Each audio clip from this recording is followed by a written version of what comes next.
the first thing you're going to need is a 13mm socket, deep reach ideally. Then you're going to want to undo this bolt, but this bolt will not come out, so do not try and force it out. It will stop at a certain point. Do stop, please, I can't stress this enough. Do not force it any further, otherwise you will break it. This bolt is not meant to come out. Just remove this bar. It's held on at both sides, a clip at the bottom, clip at the top.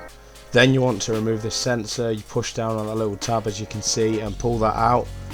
And then once you've done all that, the air filter should come out quite effortlessly. Make sure the airflow is going the correct way, and then obviously get your new one out. Again, make sure that this is going in the same direction as the old airflow. Next thing you want to do is make sure the flaps are tucked in at the side as you put it back in. As you can see, the foamy piece goes towards the end where the bolt is, the non-foamy piece towards the other. And yeah, like I said, just make sure the airflow is going in the correct direction. After that, you want to basically slot the 4 tabs back in the way they came out.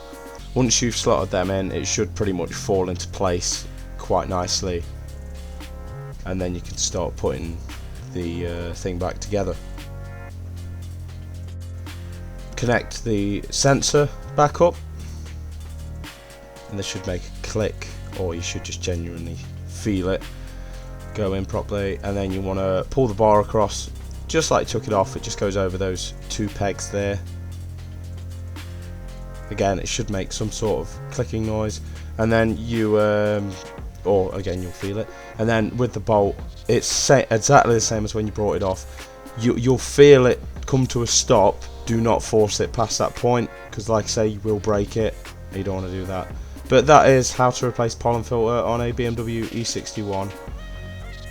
If you did enjoy the video, if it was helpful, please don't forget to like, subscribe, and maybe even hit that bell icon. But till the next time, guys, peace.